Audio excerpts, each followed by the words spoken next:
언터처블 1%의 우정이라는 영화가 있습니다. 좀 오래된 영화인데 혹시 기억하신 분 있습니까? 프랑스 영화인데 상위 1%에 속했던 필립과 그 다음에 하위 1%에 정말 아무것도 없는 무일푼 드리스, 이 두 사람이 어떻게 만나게 되고 함께 우정을 그려가는 감동적인 영화입니다. 실제 이것은 있었던 실화를 바탕으로 했기 때문에 그 감동은 아마 더해집니다. 언터처블 1%의 우정이라는 제목으로 우리나라에도 개봉되었습니다. 이 필립은 1% 상위에 있는 부자 귀족이었습니다. 근데 문제가 있었어요. 사고로 인해서 전신 마비가 된 거예요. 그러니까 목 윗부분만 움직일 수 있게 된 거죠. 반면에 이 드리스는 무일푼 백수입니다. 살아가는 게 어렵습니다. 그럼에도 불구하고 그의 성격은 굉장히 유쾌하고 적극적이고 긍정적인 사람이었어요. 이 두 사람이 이제 만나게 됩니다.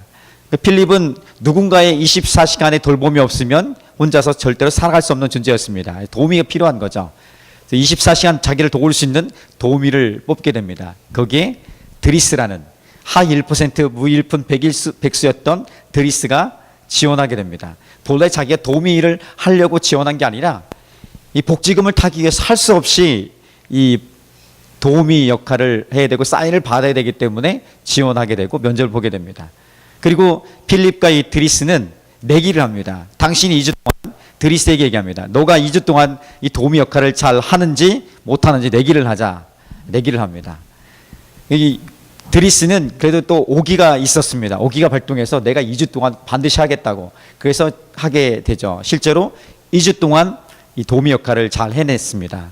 근데 2주의 짧은 시간이었음에도 불구하고 이 둘은 좀 마음이 새로워지게 됩니다. 필립은 이전에 경험하지 못했던 도우미를 발견하게 된 거예요. 굉장히 허탈하면서도 유쾌하고 그리고 진실한 거예요. 아무것도 없는 것 같지만 지 멋대로 하는 것 같지만 그래도 진실한 그의 마음을 보고 서서히 필립의 마음이 열려지게 됩니다. 그러면서 여러 가지 사건들이 일어나고 결국은 둘이 정말 친한 친구, 우정의 그 모습을 갖게 되고 그리고 나중에는 그를 끌고 패러글라이딩도 하게 되는 뭐 그런 경험들까지 하게 되는 재미있는 그리고 감동이 있는 그런 영화입니다. 감동을 주는 그 이유가 그것이죠. 상위 1% 부자가 하위 1% 부자와 친구가 되었다라 그게 아니라 이 둘이 서로 처음에는 필요에 의해서 만났던 거예요. 필립은 자기 필요가 있었고 드리스는 또 자기 필요가 있었습니다. 계산에 의해서 만나게 된 거죠. 그런데 점점 시간이 가면서 그 계산은 사라지고요. 그 진실한 마음을 드리스는 필립의 마음을 보게 되고 필립은 드리스의 마음을 보게 됩니다. 그 형편과 상황을 이해하게 되죠. 그리고 그 마음의 진실함이 서로 통화하게 된 것이죠. 그러니까 진실함, 정직함은 언제든지 함께 마주치면 통하게 돼 있습니다. 그래서 그들은 진정한 우정의 관계를 맺게 되고 잘 살아가고 행복하게 살고 있더라. 뭐 이런 영화가 바로 1% 언터처블 1%의 우정이라는 영화입니다. 많은 사람들은 위기가 닥치면 필요에 의해서 계산에 의해서 만난 사람들은 그냥 쉽게 떨어집니다. 쉽게 떨어질 뿐 아니라 혹은 비난도 하고 저주까지도 할 수 있습니다. 공격도 할 수 있죠. 그런데 그 내면에 진실한 관계를 맺었던 사람들은 오히려 위기 가운데 돋보이게 되는 거죠. 위기 가운데 그 어려움에 함께 적극적으로 동참하길 원하고 그리고 자기가 비록 어려움이 있어도 함께 그 고난에 함께 하려는 마음들이 있습니다. 거기서 나타나는 것이죠. 하나님도 아마도 우리를 훈련하시는 모습 중에 한 부분이 그런 영역도 반드시 있습니다. 고난이라는 것을 통해서 진실한 관계인지 그렇지 않은지 하나님과의 관계에서는 혹은 우리가 속해 있는 공동체에서는 혹은 우리가 가정에서 우리가 속해 있는 어떤 모임에서 누구와의 관계 속에서도 그 모습들을 하나님이 테스트하기 원하십니다. 저는 우리 공동체가 진실한 관계의 공동체가 되기를 축복합니다. 그랬으면 좋겠습니다.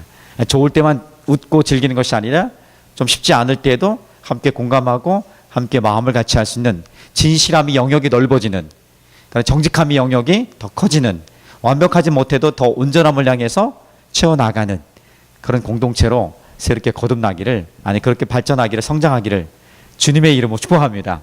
아멘. 그랬으면 좋겠습니다. 인생 여정 가운데 우리가 만나는 사람들 보면 나를 좋아하는 사람이 있습니다. 자신을 좋아하는 사람이 있으면 굉장히 마음에 들죠. 좋습니다. 그런데 좋아하는 사람만 있지는 않습니다. 자신의 의견에 반대하는 사람도 있습니다. 자신을 좋아하는 사람이 있는가 하면 자신을 싫어하는 사람이 있고요. 심지어는 자신에게 고통과 상처를 주는 사람도 있습니다. 더 많이 모든 사람이 나를 좋아하고 내 의견에 동참하기 원하지만 내 의견에 동참하기커녕 반대하고 오히려 비난하는 그런 일들도 있습니다. 상황에 따라서 자기 옷을 바꿔 입는 사람도 있습니다.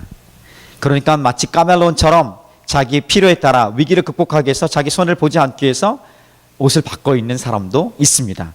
정말 확고한 신념을 가졌던 사람이라고 알았는데 그 신념이 오늘날 보니까 다른 신념으로 다른 모습으로 갖고 있는, 마치 정치가들의 모습을 우리 삶에서 그대로 보는 것처럼, 아니 그 모습이 나인지도 모르겠습니다. 우리 모습인지도 모르겠습니다. 그렇게 바꿔 있는 그런 경우들도 있습니다.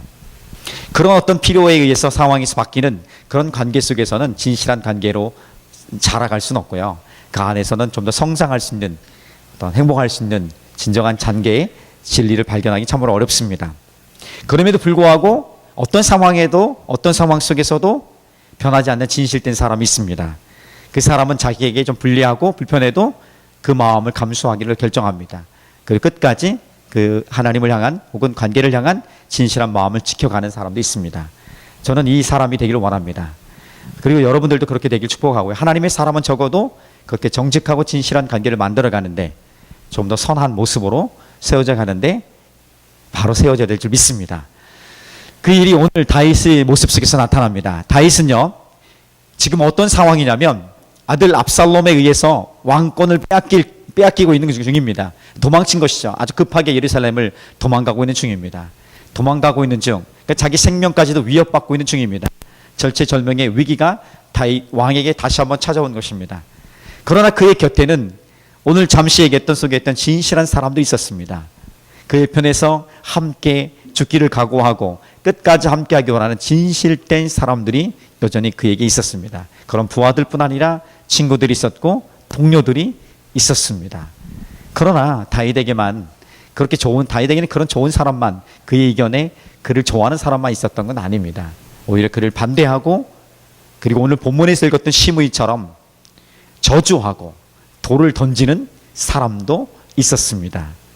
자, 그런데 여기서 다윗의 반응이 중요합니다. 오늘 그 다윗의 반응을 읽었던 거예요.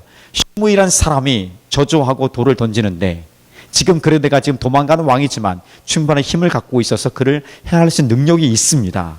그럼에도 불구하고 묵묵히 참고 견딜 수 있는 그 반응은 어떻게 가능한 것인지, 그것은 어디서 나온 것인지 오늘 이 말씀을 통해서 함께 찾아가 보고 싶은 것입니다. 그래서 오늘 첫 번째 메시지는 이 고난 중에, 특별히 비난과 저주하는, 돌을 던지는 그런 상황 속에 하나님께서 우리에게 기대하는 반응 중에 하나가 있다면 바로 이것입니다. 묵묵히 참고 견디라는 것입니다. 여러분, 눈앞에서 나를 비난하고 저주하고 돌 던지는데 묵묵히 참고 견뎌내라, 가능한 일이 아닙니다. 근데 가능한 일이 아닌데 하라고 말씀하신 이유가 분명히 있을 거예요. 그렇게 하지 못해요. 나는 그렇게 못했어요. 그런데 그렇게 하라고 주님 말씀하신 것을 보니까 그 안에 뭔가 하나님 의도하신 뜻이 분명히 있는 거예요. 나를 비난하고 저주하는 돌 던지는 사람들 앞에서 내가 묵묵히 참고 견딜 수 있는 이유가 무엇인가? 오늘 말씀을 보면 읽었던 말씀이지만 5, 6절 말씀을 다시 한번 우리 상기해 봅시다. 같이 읽어볼까요? 자, 5, 6절 시작.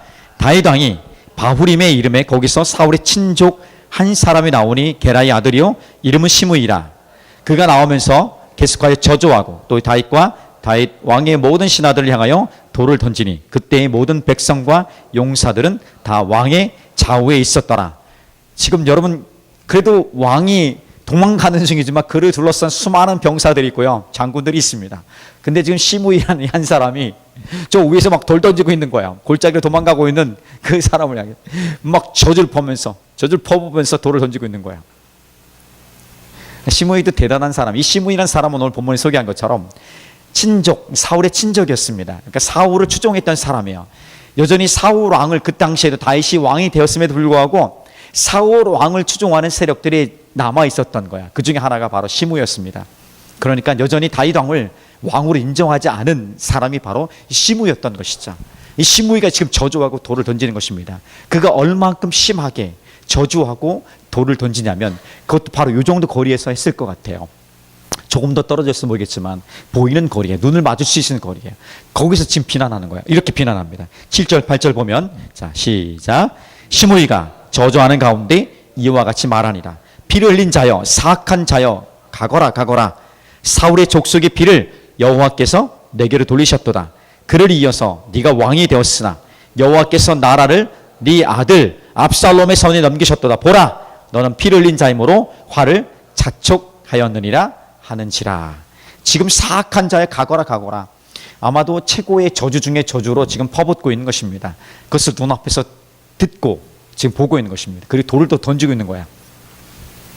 이것이 지금 시므이가 다윗을 향해서 저주하고 비난하고 있는 장면입니다. 지금 다윗의 장면은 도망가고 있는 고난 중입니다. 어려운 중이에요. 여러분, 우리 삶에도 고난은 있습니다. 항상 마치 절벽 아래로 떨어질 것 같은 그런 위기, 힘겨운 삶의 여정들이 있어요. 근데 거기서 그냥 설상 멈추는 것이 아니라 거기서 더 하여져서 더 어려운 일들이, 더 아프게 하는 공격들이 우리에게 다가올 수 있다는 것입니다. 다윗에게도 여전히 마찬가지고요. 그러니까 옆에 있던 아비새 장군이요, 화가 난 거, 분노한 거예요. 그래서 구절을 보니까 이 죽은 개가 어찌 내 주 왕을 저주하리까. 청하건대 내가 건너가서 그의 머리를 베게 하소서. 지금 아비새는 이 요압 장군의 동생입니다. 막내 동생이에요. 이 아비새도 역시 굉장히 행동파입니다. 생각하지 않고 몸으로 움직이는 사람이에요. 그래서 다윗을 요압 장군처럼 굉장히 어렵게 한 적이 많습니다. 좀 상의하고 생각하고 다윗의 말을 들어야 되는데 그냥 몸이 앞장서고 있는 사람입니다. 그러니까 가서 지금 죽이겠다고 하는 거야. 저는 목을 베어 오겠다고 하는 거야. 분노하여서. 그랬더니 다윗이 침착하게 오히려 그 아비새 장군을 말립니다. 그리 하지 말라고 말립니다. 다윗이라고요. 제가 다윗이라고 생각해 봤을 때 막 머리에 쭈삣쭈삣 쓰고 그냥 당장 가서 뭔가를 해보고 싶은 마음이, 분노 게이지가 막 올랐을 것 같아요. 다윗이라고 왜 그 분노가 오르지 않겠습니까? 어떻게 그 비난과 저주에 대해서, 돌 맞음에 대해서 온몸으로 그렇게 견딜 수 있겠습니까? 그런데 그가 행동은 이상하게도 그렇게 하지 않았어요. 오히려 반대로 아비새 장군을 말리면서 이렇게 얘기합니다. 시므이가 나를 저주하는 것은 하나님께서 말씀하신 것이다. 아마 이상한 사람, 미친 사람이 아니고선 이렇게 말할 수 없는 거예요. 그렇게 분노할 수밖에 없는 그런 상황인데 오히려 반대로 지금 시므이가 나를 저주하는 것은 하나님께서 내게 하는 말씀이다. 내 몸에서 난 아들도 나를 배신하고 나를 죽이려고 하는데 어떻게 저 시므이를 내가 해할 수 있겠느냐. 시므이를 통해서 하나님이 지금 내게 말씀하고 있는 것이다. 이야기하고 있는 거예요. 어떻게 이런 일이 가능합니까? 어떻게 이것이 가능한 일입니까? 이유 없이 조롱받고 저주받는 일, 돌 맞는 일, 손해보고 빼앗기는 일, 이것이 아마 우리 인생에서 가장 어려운 중에 하나입니다. 아마도 이것이 제가 훈련하기에 가장 어려운 부분이라 생각합니다. 고통, 우리 스스로 잘못해서 어떤 우리 선택이 잘못해서 고통당하는 건 괜찮겠지만 내 잘못과 선택이 아닌 이유 없이 고통당하는 그 일들, 고난받는 그 일들, 그 비난하고 조롱받는 시선들, 그 욕들, 그거에 대해서 견뎌내는 것은 가장 어려운 부분 중에 하나입니다. 아니, 가장 어려운 것입니다. 사람으로서는 강히 할 수 없는 건지도 모르겠습니다. 여러분, 우리가 얼마만큼 쉽게 우리를 어렵게 하는 사람의 분노하는지를 볼 수 있는 것이 운전하다 보면 쉽게 나옵니다. 운전하는 사람들이 한 번도 욕을 해보지 않은 사람이 있는가? 저 모르겠습니다. 그런 사람 장로님이 계실지 모르겠지만 저는 욕도 해요. 영어로 SH 들어간 것도 했었어요, 한 번은. 그래서 얼마 전에 그런 일이 있었어요. 분노 게이지를 올리는 사람이 있죠. 제가 이제 가다 3차선 도로에서 2차선을 가고 있었는데 좌회전하기 위해서 1차선을 가야 돼요. 운전을 오래 했기 때문에 뒤에층 이렇게 백밀러를 보고 눈밀러를 보면 간격이 충분하기 때문에 가야 돼. 갈 수 있어요. 그럼 좌회전 신호를 넣고 가잖아요. 아주 일상적으로 제가 갑니다. 근데 뭐가 불만인지 뒤 차가 뭐가 그렇게 기분이 나쁘고 이해하지 못하는지 빵빵빵 하면 클락션을 누르는 거야. 3번 정도 눌렀으면 미안해서 이렇게 다시 왔을 거예요. 그런데 빵빵빵빵 계속 누르는 거예요. 순간 그럴 때 어떻게 합니까? 이게 뭐지? 하면서 순간 이거 뭐지? 하면서 이렇게 오기가 좀 생기는 거예요. 오기가 발동하죠.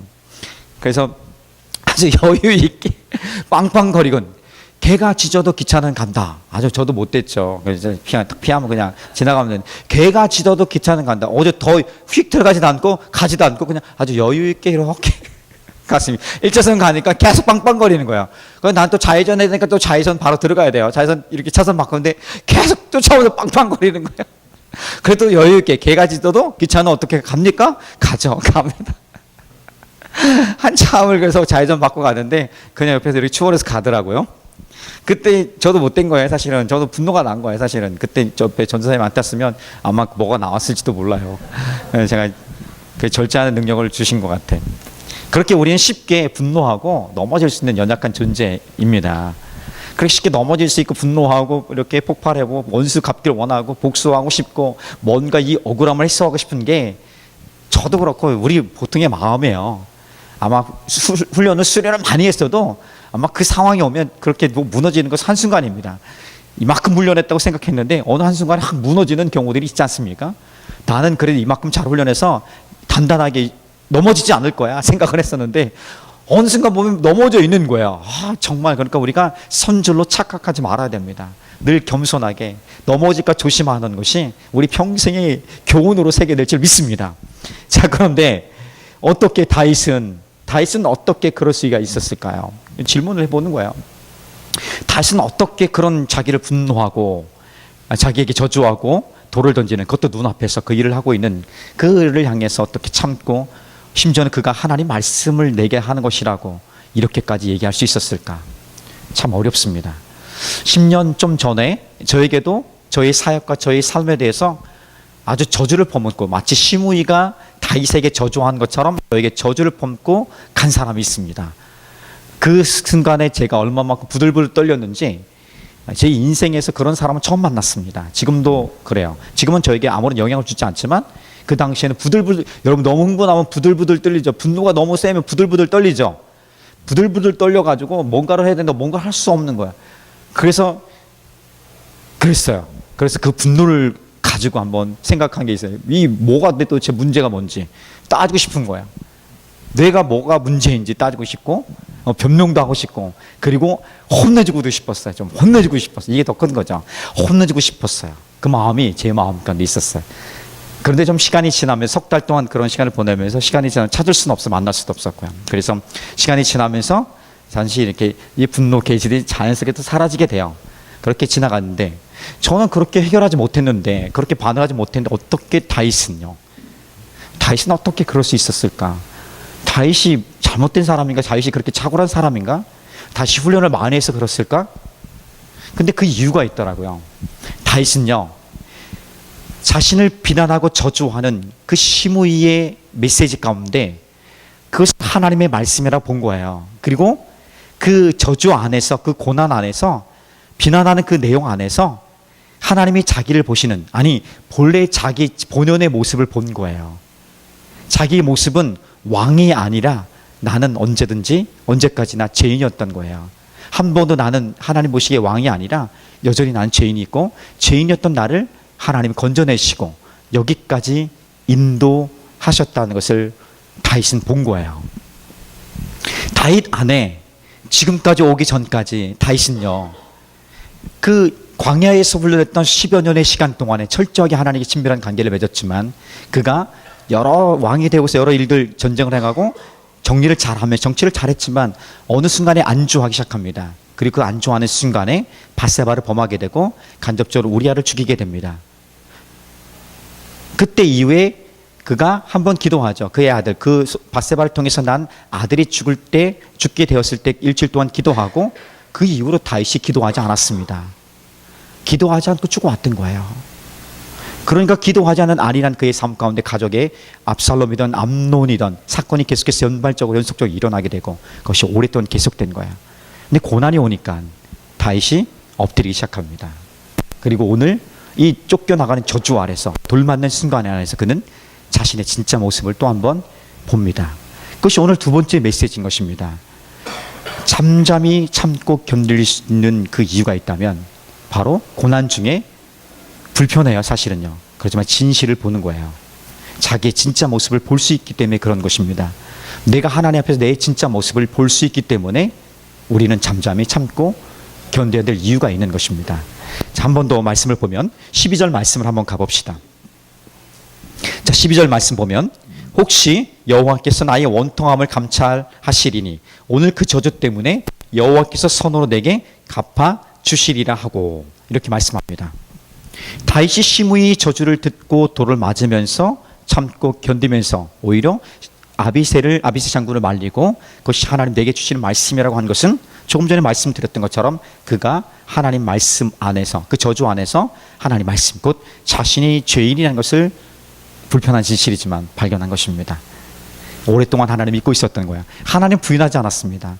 하나님을 버리진 않았어요. 그러나 하나님과 그렇게 예전에 광야에서 친밀했던 것보다 그것과 비교하면 전혀 거리가 먼 삶을 그가 온통 살아왔던 것입니다. 근데 그가 고난을 당하면서 다시 한번 인생의 말미에 큰 위기를 당하면서 하나님 앞에 나오기 시작합니다. 그리고 하나님 앞에 나올 때 본래 다윗의 마음이 예쁜 건 그거예요. 자기 마음을 본 거예요. 자기 자신을 본 거예요. 자기가 왕이 아니라, 하나님 앞에서 내가 왕이 아니라, 왕은 하나님이에요. 이스라엘 왕은, 하나님 나라의 왕은 하나님이에요. 그가 왕으로서 모든 것을 다스린 게 아니라 하나님의 왕인 것이에요. 자신은 하나님의 은혜로와 자비로 말미암아 선택된 자고요, 그렇게 쓰임받는 사람들인 것이죠. 그것을 다시 한번 보게 됩니다. 다윗은 여전히 자신이 죄인이었던 것을 보게 되고 그 자신을 보게 되니까 그 마음을 발견하다 보니까 그렇게 흥분하지 않고 분노하지 않고 오히려 묵묵히 참고 그 길을 갈 수 있었던 것입니다. 오늘 우리에게도 그런 은혜가 좀 있었으면 좋겠습니다. 근데 문제는 뭐냐면 거기서 있는 것이 아니라, 거기서 멈추는 것이 아니라 다윗에게는 한 가지 또 기도의 제목이 있는 것이죠. 오늘 12절 읽었던 것처럼 하나님께서 이 저주를 선으로 갚아주실 것을 구하고 있는 거야. 그 믿고 있는 거야. 그는 그 경험이 충분합니다. 자신의 하나님 앞에 진실하게 섰을 때 하나님이 자신의 삶과 자신의 모든 것을 지키시고 보호하시고 하나님의 계획하신 대로 이끄셨다는 것을 그는 오랫동안 충분히 경험했던 사람입니다. 그 은혜의 경험들이 있기 때문에 다시 한번 하나님 앞에 섰을 때 그는 반응하기 시작합니다. 이런 저주가 사실이다. 그렇지만 내가 죄인이지만 하나님이 저주를 바꾸셔서, 이 고난을 바꾸셔서 이 피난가는 이 삶의 비참한 이 상황들을 바꾸셔서 하나님이 선한 것으로 바꾸실 수 있습니다 라고 지금 하나님께 구하고 있고 믿고 있는 것입니다. 자, 우리는 여기도 어려운데 근데 요구만 하고 있는 거예요. 사실 뒷부분 바꿔주십시오. 그러니까 왜 바꿔주실 줄 믿는 그 근거가 있어야 되는 거예요. 근데 그 근거는 다윗에게는 자신의 모습을 본 거예요. 그리고 하나님과 관계에서 뭔가 회복될 수 있는 길이 열리기 시작한 것입니다. 이것이 되어지면 그 어떤 상황 속에서 가능하지 않겠습니까? 하나님이 나와 함께 하신다를 믿고 그것이 나와 함께 하시기 때문에 어떤 상황 속에서도 내가 저주를 선으로 바꾸실 수 있는 하나님을 믿기 때문에 반드시 그 어느 순간인가 역전의 순간에 오실 것이라는, 오게 만드실 것이라는 믿음이 우리 삶에 나타나게 되는 것입니다. 그리고 실제로 다윗의 삶에는 비참하지만 사실은 또 다시 한번 역전시키는 하나님의 은혜가 다윗의 삶 가운데 나타나게 됩니다. 10년 전에 아까 얘기했던 그 말씀을 오늘 저에게도 하나님 또 말씀해 주십니다. 그래서 3개월 지나고 분노가 사라지면서 자연스럽게 하나님 내게 새로운 차원의 시각들을 보게 하십니다. 그것은 뭐냐면 그 사람을 향해서 원망하고 분노하고 공격하랬던 그 마음에서 이제 돌이켜서 방향을 돌이키게 합니다. 그리고 그 돌이켜서 그것을 어디를 향하게 하냐면 오늘 다윗처럼 나를 보게 하는 거예요. 반드시 하나님 이 과정을 갖게 합니다. 자, 이 과정이 없으면 고난이 그렇게 큰 의미가 없는 거예요. 모든 고난이 가치 있고 의미 있는 것은 아니에요. 모든 실패가 의미 있는 것이 아니에요. 오히려 우리를 더 망가뜨릴 수 있습니다. 그러나 그 실패와 고난 중에 아픔 속에서 하나님 나 자신을 보게 되는 것, 하나님이 나를 보는 나의 진실한, 인정하고 싶지 않은 그 불편한 것들, 좀 생각하고 싶지 않은 그 부끄러운 것들을 볼 수 있어야 되는 거야. 그것을 보게 하시는 것이 하나님의 은혜고요. 그럴 때 고난이 축복의 의미로, 고난이 축복의 새로운 모습으로 우리에게 다가올 수 있는 기회가 생기는 것입니다. 그래서 하나님이 내게 나를 보게 하십니다. 나 자신을 보게 하는 것, 내 자신의 부끄러운 모습들, 헤아릴 수 없었던 그 수많은 것들 보게 합니다. 나는 여전히 완벽하지 않습니다. 온전하지 않습니다. 나는 여전히 최선을 다하지 않았습니다. 내 안에 연약한 것뿐 아니라 내 안에 나의 의로움과 나의 만족으로 가득한 것이 있습니다. 내 야망을, 내 욕망을 하나님의 비전으로 착 포장해서 이렇게 숨겨놓은 것들이 있습니다. 내 안에 은밀한 범죄함들이 있습니다. 이것들을 하나님이 하나하나 다 보게 하시는 거야. 그러니까 그 상황들, 나를 저주했던, 나를 공격하고 떠났던 그 상황들은 내가 다 이해할 수 없어요. 지금도 다 이해 못해요. 그런데 그것이 중요한 문제가 아니었던 거야. 그것이 더 이상 내 감정을, 내 삶을 어찌할 수 있는 것을 만들지 않아요. 중요한 것은 그것을 통해서 하나님 내가 왜 그랬는지 내 삶을 바라보게 됐다는 거예요. 내 삶에 다시 한번 내 기준이 무엇인지를 보게 됐다는 거예요. 그리고 헤매고 있었던 나의 삶 속에서 보이는 것만 따라갔던 그 열정만 따라갔던 그 모습에서 정말 하나님이 나를 부르신 삶이 무엇인지를 다시 한번 찾고 회개하고 찾고 돌아오는 시간을 가졌기 때문에 의미가 있었던 것입니다. 그때부터 제가 다시 시작했던 것이 제자 훈련이에요.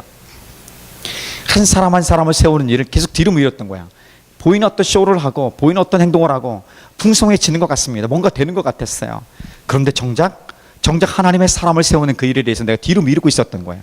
한 사람 한 사람을 세우는 그 일에 대해서 하나님 보게 하셨고 그 일이 내게 부르심이고 그것이 끝까지 나에게 주신 사명이 아니 모든 그리스도인들에게 주신 제자들에게 주신 하나님이 맡겨진 사명이라는 것을 다시 한번 되새기고 그 길을 가게 되는 것이죠. 가게 됐던 것이고 지금도 여전히 마찬가지입니다.